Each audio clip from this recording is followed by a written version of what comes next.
Kasayan, meron lang tayong i-guide na nag-request sa atin na paano daw magkabit ng mini driving light na may relay. Ito siya kasayan na maraming paraan yung pagre-relay. Pwedeng dalawa ilalagay natin sa mini driving light na relay. Pwedeng isang relay. Ito, electronic type relay. Pwedeng yung original na relay, yung Bosch relay. Pero ito ang pinakamagandang pag-relay, ito katulad dito. Kung paano i-relay yung power up lines, yun din ang pinakamagandang pag-relay sa ating mini driving light at sa kahit anong malalakas na ilaw. Ito siya kasi Sa likuran ng relay may makikita kayong mga number. Yan siya kasi tukan mo para alam nila. Kita? Apo. Lahat ng number kita. Sabihin mo ano yung mga number kung talagang nakikita nila. Banggitin mo yung mga number. 87, dalawang 87, 86, 30, tsaka 85. Okay. Pag nagsalita tayo kasaya kung anong number, yun ang susundan nyo.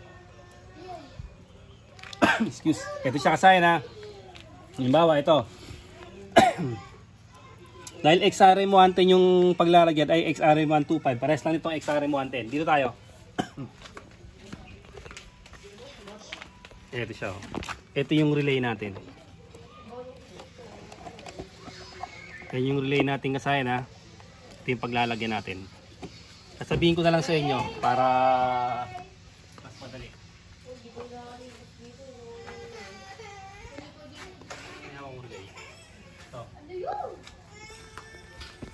Ito kasayan yung relay, nakaganto yung pwesto niya. Yung nasa may likuran yan yung number 30. Yung number 30 na yan pupunta rito sa positive ng battery, yung plus. May fuse siya na 15 ampere. Yan siya. Kahit ito, isa siya rito, may fuse na 15 ampere. Ito number 30 pupunta sa positive ng battery. Tapos dito sa kabila, kahit alin sa dalawa, kung 85 ang gusto yung negative o 86 ang negative, pwede. 85 ang positive, 86 ang negative, pwede. Kahit alin dyan. Basta importante masupply ng positive at negative. Ito siya. Ilalagay natin yung isa dyan sa 85, 86 dito.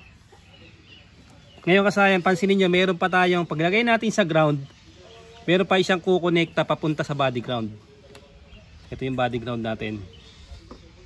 Magpapareha siya ng reading dapat. Ganito kung ano yung reading ng battery, yun din ang reading ng ground. Magpapareha siya.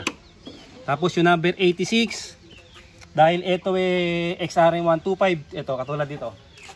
Kung kaya nyo siyang dukwanin dito, ito siya. Ito yung accessory wire. Ipasok nyo sa loob. Pwede kayo magbutas ng maliit o pwede sa dinaanan ng battery. Sa dinaanan ng battery nyo padaanin. Pwede naman magbutas. Kaya ng ginawa ko dito. Nagbutas ako. Kaya itong number 86, nailagay ko na siya rito. Yung number 86. Pag nalagyan to ng negative dito, tapos additional body ground, accessory wire, okay. Tapos na kagad siya. Ito na kagad yung load. Lagyan nyo yung park light, headlight, tail light. Tapos dito, mini driving light o laser gun. Halimbawa katulad dito. Ito siya.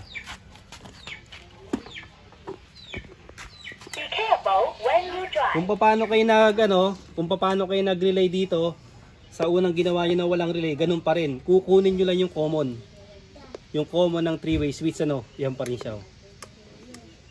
Yung common ng ating three-way switch. Kaya yan, kailangan natin lagyan ng yan. Kailangan natin lagyan ng relay yan.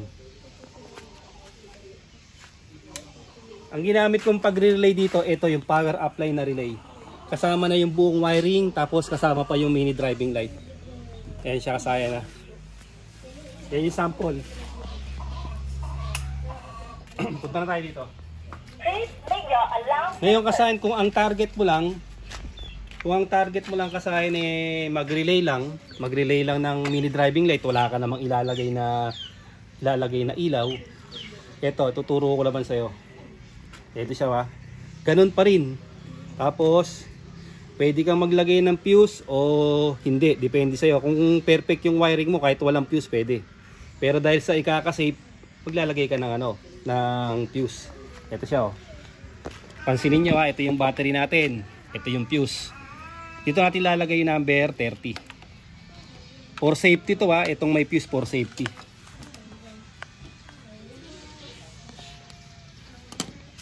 Diyan natin lalagay yung number 30. Ito yung budget meal na Ito yung number 30,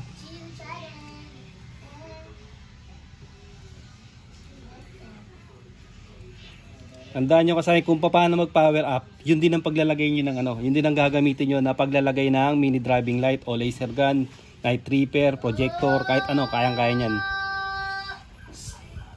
Tapos ito na yung natin, Ito yung sinasabi ko sa inyo na positive, negative. Dito, di tayo mag-additional body ground. Kung power up lights, additional body ground. Ito, hindi tayo mag-additional body ground. Kasi hindi naman siya power up line. Maglalagay lang tayo ng relay. Hindi natin papagaanin yung load. Yan siya, kahit magkabaliktaran to. Pero ito, sundin nyo tong na to. Kasi ito pagka nagkabaliktad, ito siya, tingnan nyo, Yan yung niya.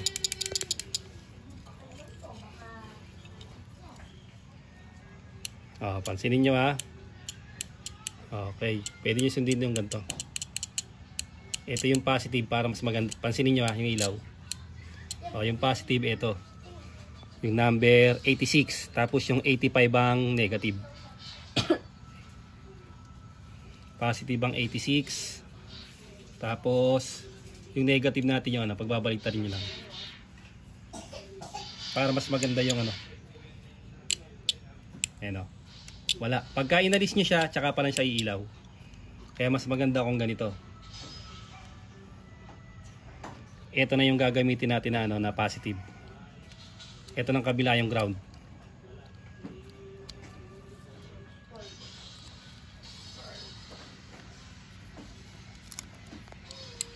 Yan, yung ilaw. Ito to may ilaw. Yung mas maganda yung yan, Yun na kasi natandaan nyo, Bali ang ginamit natin dito yung 86 ang positive. Yan 86 yung positive, Yan. Ito yung positive ngayon. May tayo, may pang safety tayo, 86 ang positive. Ito siya. Yung positive na yon, hindi yung positive ng hindi yung positive ng papuntang papuntang number 30. Ito naman yung 86. Positive siya na accessory wire. Para hindi lagi siyang buhay. Siya positive na accessory wire. Accessory wire ng ating motor. Makikita nyo sa flasher relay, sa brake light switch, at saka sa sa starter. Maraming pagkukuha na ng accessory wire. Pag ganito mga Honda, solid black. Pababody ground na lang natin yung isa,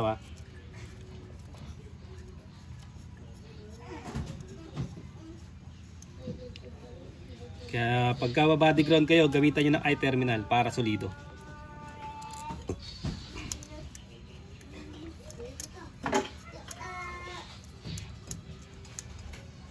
Pero kung may budget din lang, power up line sinakasayan. Yung pagkakabit nyo ng MDL. Sigurado namang titiyakin ko sa inyong masisiyahan kayo. Basta tama lang yung nabili nyong materyales. 100%. Makakahinga ng maluwag yung motor nyo. Ito na siya kasayan, Okay. Accessory wire number 80, accessory wire number 86. Number 85, body ground. Tapos, isa na lang natitira. Ito yung may fuse, number 30. Ayan, ito yung forma, Paano mo yung forma ng wire. Number 30, dadaan muna sa fuse bago dumiretso sa positive ng battery. Number 86, pupunta sa accessory wire. Tapos, number 85, pupunta sa body ground. Tapos etong 87, ito na yon, yung relay. Okay, ito ito na yung sample natin. Ito na yung gagawin natin sample. Oops, bigit. Ito na yung sample natin kasaya na. Ito, yung sinample natin laser gun. Kaya bakante itong isa. Makadumikit ulit. Kaya bakante itong isa pero ganito rin yung pag-wiring. Yung 87 ilalagay nyo lang sa sa common ng inyong 3-way switch ng mini driving light. Ito na siya ngayon.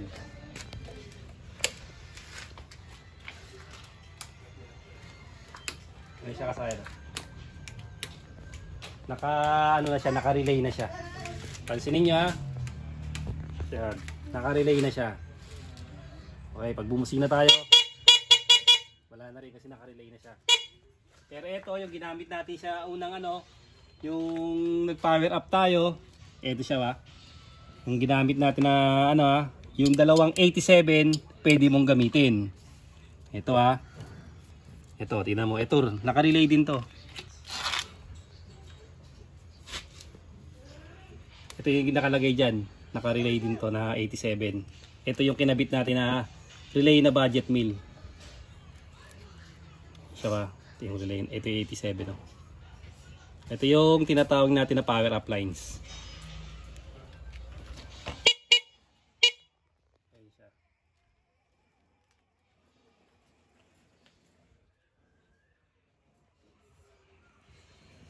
Kinabit natin sa relay Kahit anong motor to pwede. Ganon din, parehas din. Tapos, ito, siya Ayan siya.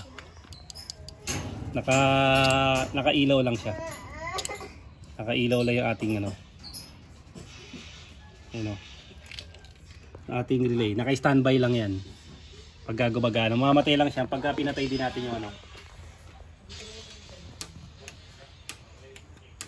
standby lang yung walang magiging problema diyan kasayan. Yan, budget mill na pagre-relay. Pero ang pinakamaganda dito na kayo kasayan pang power up lines. XRM dito siya. Yan, dito na yung pinaka-formahan nyo. Pwede naman itong relay nasa harapan. Sa harapan nyo siya ilalagay tapos papagapang lang kayo ng isang wire yung number 30 na pupunta ng battery. Number 30 na pupunta ng battery kasaya na dyan siya magano. Ito kasi yung pinaka pwesto na niya. Para sa alarm, busina, nandiyan na yung mga magkakasama na dyan para kung may magkakaproblema. Nandito yung fuse, madaling madali siyang palitan kung sakali magkaroon ng kung pumutok yung fuse natin, madaling palitan. Kaysa rito halimbawa sa harapan, magbubukas pa kayo ng headlight. Bubuksan nyo pa to kung nandito yung yung fuse natin. Kaya yun ang pinakamaganda, nandito lang siya. Para pagbukas natin ng ng compartment, maayos na kagad natin kung ano man yung mga nawala na kung ano man yung nawala na ilaw. Nandito siya kasaya na, nandito yung pinaka-formula niya. Be careful when you drive. Para malaman nyo kung nakalagay sa sa relay, lagi kong tinuturo sa inyo, pupunta kayo dito. Yan kasi hindi ko pa kabisado yan Nakalimutan ko na yung mga pormahan yan.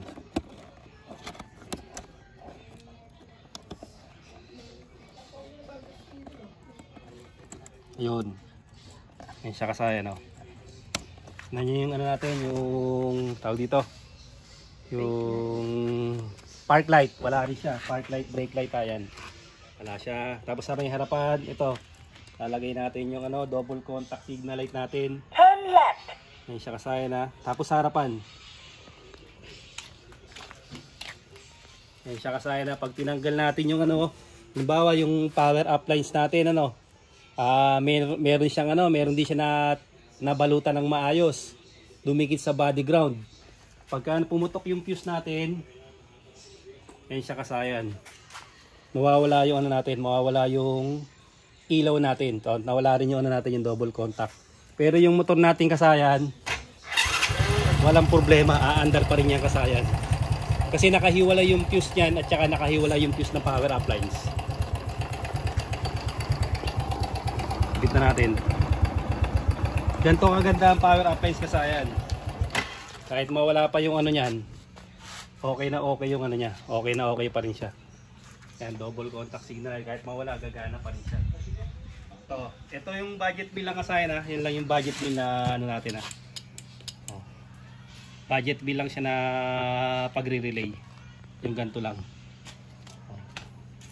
Tapos, normal lang siya na iinit siya. Iinit siya ng ano. Iinit siya ng konti. Hindi naman yung mainit na mainit. Katulad din ito.